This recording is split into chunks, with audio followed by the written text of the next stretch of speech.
हरे कृष्णा. प्रेक्षक हो, आपले गीता जीवनीमध्ये स्वागत आहे. भगवद्गीता जशी आहे तशी, अध्याय 6 श्लोक क्रमांक 25. शनै शनैरुपरमेत् बुद्ध्या धृतिगृहीतया आत्मसंस्थं मनः कृत्वा न किंचिदपि चिंतयेत. भाषांतर. हळूहळू क्रमशः दृढ विश्वासाने युक्त झालेल्या बुद्धीद्वारे समाधीमध्ये मनुष्याने स्थित झाले पाहिजे आणि याप्रमाणे मन केवळ आत्म्यावर स्थिर केले पाहिजे व इतर कशाचाही विचार करू नये.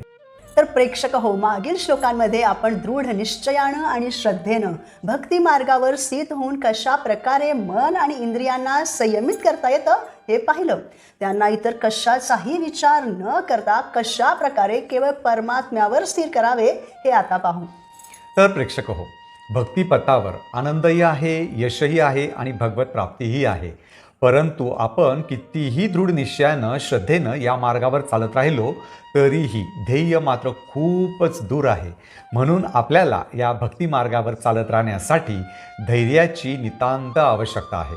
उदाहरणार्थ, आपण लहानपणी ससा आणि कासवाची गोष्ट शिकलेली आहोत. त्यामध्ये ससा जरी वेगानं पळू शकत होता, परंतु त्यामुळेच तो अति आत्मविश्वासू झाल्यानं पळायचं सोडून तो झोपी गेला. परंतु कासव मात्र वेगानं पळू शकत नसतानाही त्याने धैर्यानं चालतच राहून शर्यत जिंकली होती. त्याचप्रमाणे भक्ती मार्गावर प्रगती करण्यासाठी खरं तर आपण तीव्र गतीने प्रयत्न केले पाहिजे. परंतु ते हळूहळू होत असतील तरीही काही हरकत नाही, कारण भक्ती ही टप्प्याटप्प्यानं होणारी प्रक्रिया आहे. स्वतःला प्रशिक्षित करण्याची आणि स्वतःवर विश्वास ठेवण्याची गुरुकिल्ली म्हणजे प्रत्यक्षात उचललेली लहान पावलेच होय. म्हणून आपण हळूहळू का होईना पण धैर्यानं प्रयत्न करत राहिलं पाहिजे. म्हणजे धैर्यानं आणि त्याचबरोबर क्रमशः प्रयत्न करत राहिलं पाहिजे.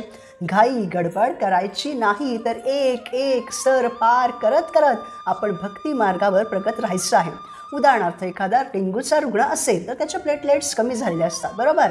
तेव्हा तो डॉक्टरांच्या सल्ल्यानुसार काही औषधं घेत असतो. परंतु त्याचबरोबर घरगुती उपाय म्हणून त्याला लोक किवी फळ किंवा पपईच्या पानांचा रस घ्यायलाही सांगतात. मग जर त्या रुग्णानं एकाच वेळी पपईच्या पानांचा 1 लिटर रस घेतला तर लगेचच त्याचा डेंग्यू निघून जाईल का हो? आणि प्लेटलेट्सही वाढतील का हो? नाही. तर हळूहळू धीर धरून क्रमशः थोडं थोडं करूनच त्याला ते उपचार घ्यावे लागतील आणि मग हळूहळू तो निरोगीही होईल. त्याचप्रमाणे आपण भक्ती मार्गावर ज्या वेगानं चालू शकतो त्यापेक्षा थोडंसं जास्त वेगानं चालायचं आहे. परंतु श्रद्धेनं, धैर्यानं आणि त्याचबरोबर दृढ विश्वासानं युक्त झालेल्या बुद्धीनं की हो, या भक्ती मार्गावर चालल्यानंच मला भगवत प्राप्ती होणार आहे. उदाहरणार्थ, जेव्हा आपण जेवतो तेव्हा आपल्याला हा विश्वास असतो की त्या जेवणानं आपली भूक शमणार आहे आणि आपल्याला पोषक ताकद मिळणार आहे. कारण आपण काल जेव्हा अन्न खाल्लं होतं तेव्हा आपल्याला ताकद मिळाली होती. त्याचप्रमाणे खूप सारे भक्त भक्तियोगामध्ये प्रगत होऊन भगवंतांपर्यंत पोहोचलेले आहेत. 100% निकाल आहे बरं का. त्यांनाही तो आनंद मिळालेला आहे हे आपण बघितलेलं असताना मग आपल्याला का नाही मिळणार ते यश? नक्कीच मिळतं, हा विश्वास असला पाहिजे.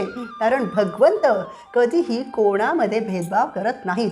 ज्याप्रमाणे 2+2 4 होतात हेही विज्ञान आहे, त्याप्रमाणे हेही विज्ञान आहे की आपण भगवंतांची भक्ती केली तर आपल्याला त्यांची कृपा मिळतेच. म्हणून आपण या भक्ती मार्गावर दृढ निश्चयानं, उत्साहानं, धैर्यानं आणि दृढ विश्वासानं चालत राहायचं आहे. त्यावरून खाली उतरायचं नाही, तरच आपण प्रगती करू. उदाहरणार्थ, कोणाला सांगितलं की तुम्हाला रोज 16 माळा हरे कृष्ण महामंत्राचा जप करायचा आहे, तर तो म्हणेल की बापरे, 16 माळा. परंतु त्यानं एका माळेपासूनच सुरुवात केली आणि रोज न चुकता दृढ निश्चयानं, धैर्यानं आणि विश्वासानं 1 माळ हरे कृष्ण महामंत्राचा जप केला तर हळूहळू त्याला तो उच्च स्वाद मिळू लागतो आणि मग तो 1च्या 2, 2च्या 4 अशा प्रकारे हळूहळू माळा वाढवत वाढवत 16 माळांपर्यंत कधी पोहोचतो हे त्याचं त्यालाही कळत नाही. ज्याप्रमाणे त्या डेंग्यूच्या रुग्णानं रोज औषधं घेतली तर हळूहळू त्याच्या प्लेटलेट्सही वाढतात आणि त्याला हळूहळू शक्तीही येते. त्याचप्रमाणे आपणही जशी भक्तीमध्ये प्रगती करतो तशी आपल्याला आध्यात्मिक शक्ती मिळते, आनंद मिळतो, तो उच्च स्वाद मिळतो. तेव्हा क्रमशः आपल्या इंद्रियांच्या क्रिया लय पावलेल्या असतात आणि मग मनाचं, इंद्रियांचं जे काही म्हणणं असतं त्याला आपण संयमित करू शकलेलो असतो. उदाहरणार्थ, जर डोळे म्हणाले की चला एखादा चित्रपट बघूयात, कान म्हणाले की एखादं गाणं ऐकूया, तर आपण इंद्रियांचं ते म्हणणं ऐकत नाही, तर या भौतिक गोष्टींना नाकारण्यासाठी आपल्याला आतून शक्ती मिळालेली असते. यालाच म्हणायचं प्रत्याहार, म्हणजे इंद्रियांच्या आहाराला नाकारणं होय. योग्य विश्वास आणि बुद्धीद्वारे मनुष्यानं क्रमशः इंद्रियांच्या क्रियांना हळूहळू आवरणं म्हणजेच प्रत्याहार होय. कारण बुद्धिमत्ता म्हणजे कोणते विचार जपून ठेवावेत आणि कोणते फेकून द्यावेत हे जाणणं होय. त्यासाठी जर आपल्याला साध्य म्हणजे भगवत प्राप्तीच्या ध्येयावर आणि साधना म्हणजे ते ध्येय प्राप्त करण्याच्या मार्गावर म्हणजे भक्ती मार्गावर विश्वास असेल तर आपण समाधीमध्ये स्थित होतो.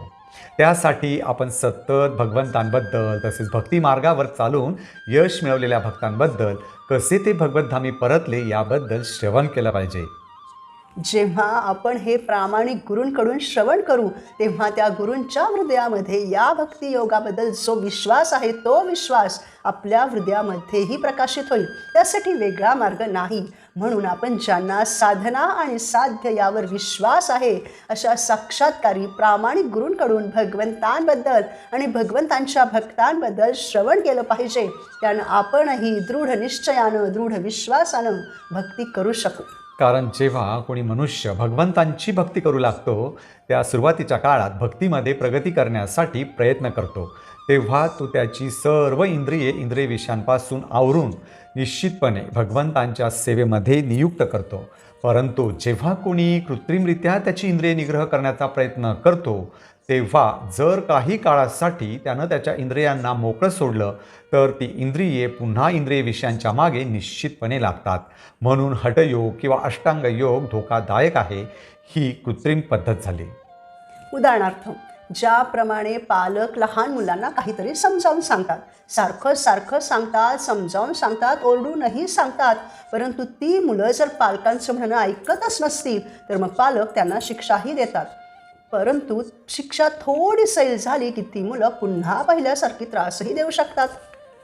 त्याचप्रमाणे अष्टांग योगी जेव्हा त्याच्या मनाला इंद्रिय विषयांपासून दूर राहण्यास सांगत असतो परंतु त्याचं मन ऐकत नसतं तेव्हा तो त्याच्या मनाला शिक्षा देण्यासाठी कठोर अघोरी तपस्या करतो. त्यानं मन नियंत्रणात येतही, परंतु अष्टांग योगी जेव्हा त्याच्या मनाला शिक्षेपासून थोडी मोकळीक देतो तेव्हा त्याची इंद्रिये पुन्हा इंद्रिय विषयांकडे धावतात. म्हणून भक्ती मार्गावर साधना सेवा करत राहणं हा भगवत प्राप्तीचा सर्वात सुरक्षित मार्ग आहे, नैसर्गिक मार्ग आहे की ज्यामध्ये मनुष्य इतर मार्गांप्रमाणे केवळ आपल्या इंद्रियांचा निग्रह करत नाही तर ज्या इंद्रियांना सतत काही ना काहीतरी कार्य हवीच असतात, जी इंद्रिय विषयांपासून दूर राहूच शकत नाहीत, त्या इंद्रियांना योग्य ठिकाणी लावून म्हणजे भगवंतांच्या इतर जीवांच्या सेवेमध्ये नियुक्त करतो तेव्हा ती आपोआप नियंत्रित होतात आणि संतुष्टही होतात. आणि भगवंतही त्यामुळे प्रसन्न होतात. ते स्वतः त्या मनुष्याचं संरक्षण करतात, त्याच्यावर कृपा करतात. तेव्हा तेथून पतन होण्याचा प्रश्नच येत नाही, कारण तेव्हा तो मनुष्य इतर कशाचाही विचार करत नाही. यानं त्याला भक्तीमध्ये उत्साह येतो. म्हणून प्रत्याहार हा अष्टांग योगामध्ये अवघड आहे, परंतु भक्ती योगामध्ये खूप सोपा आहे. आणि त्या अवस्थेमध्येही आपण हरिनामाचा जास्त जप करतो, कारण जेव्हा आपण इंद्रियांच्या आहारांना नाकारतो तेव्हा आपल्याला आतून उच्च स्वाद मिळू लागतो. यामध्ये काय अवघड आहे, काय अशक्य आहे? आपल्याला केवळ उत्साहानं हरिनामाचा उच्चार करायचा आहे आणि लक्षपूर्वक तो ऐकायचा आहे. हरे कृष्ण हरे कृष्ण कृष्ण कृष्ण हरे हरे, हरे राम राम राम हरे हरे. अशा प्रकारे मनुष्य समाधी अवस्थेपर्यंत पोहोचतो आणि त्यावेळी देहात्मबुद्धीमुळे प्रभावित होण्याची शक्यता राहत नाही. त्यासाठी आपण हे शरीर नाही तर आत्मा आहोत हे आपण लक्षात ठेवलं पाहिजे. जेव्हा आपण आपलं मन भगवान श्रीकृष्णांमध्ये स्थित करतो तेव्हाच हे शक्य आहे. म्हणून आपण भगवान श्रीकृष्णांव्यतिरिक्त इतर कशाचाही विचार करून वेळ व्यर्थ घालवू नये. उदाहरणार्थ, आपण सगळेच जण मोबाईल वापरतो, त्यामध्ये दिवसभर वेगवेगळ्या प्रकारचे नोटिफिकेशन्स येत असतात. की हे लोन घ्या, हे क्रेडिट कार्ड घ्या, हा डिस्काउंट घ्या वगैरे वगैरे. आपण ते सगळे नोटिफिकेशन्स बघतो आणि त्यातील आपल्या कामाच्या ज्या गोष्टी आहेत त्याच उचलतो आणि बाकी सगळं क्लिअर करतो. बरोबर. त्याचप्रमाणे भगवान श्रीकृष्ण सांगतात की आपलं मन खूप चंचल आहे. दिवसभर त्याच्यामध्ये इंद्रिय विषयांबद्दलचे खूप सारे वेगवेगळ्या प्रकारचे विचार येतच असतात. मी हे खाल्लं तर मला आनंद होईल, हे किती छान आहे, दिसायला किती सुंदर आहे, तो आवाज किती गोड आहे इत्यादी.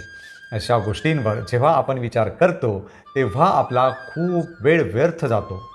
म्हणून आत्मभान असलं पाहिजे जे आपल्याला आत्मविनाशापासून वाचवतं. जर आपण स्वतःला मी काय करत आहे असा प्रश्न विचारला नाही तर अंतिमतः आपल्याला मी काय करून बसलो असा प्रश्न विचारण्याचीही वेळ येईल. म्हणून भगवंत येथे सांगतात की मनुष्यानं त्याच्या आयुष्याचं जे ध्येय आहे भगवत प्राप्ती, त्याच्याशी संबंधित जे विचार असतील त्याच विचारांना पकडावं आणि बाकी सर्व विचारांना दुर्लक्षित करावं. उदाहरणार्थ, या जगामध्ये कोणाला कितीही परमनंट नोकरी मिळाली, कितीही नावलौकिक मिळाला, कोणाकडे कितीही सौंदर्य असलं, कितीही चांगला परिवार असला तरीही हे शरीर संपताच, या सर्व गोष्टी संपतच असतात. म्हणून या भौतिक गोष्टींबद्दल नाही तर आत्म्यासोबत जे जाणार आहे त्याबद्दल आपण चिंतन केलं पाहिजे. म्हणून आपण सर्व चिंतांचा त्याग करून श्रीकृष्णांचं चिंतन केलं पाहिजे.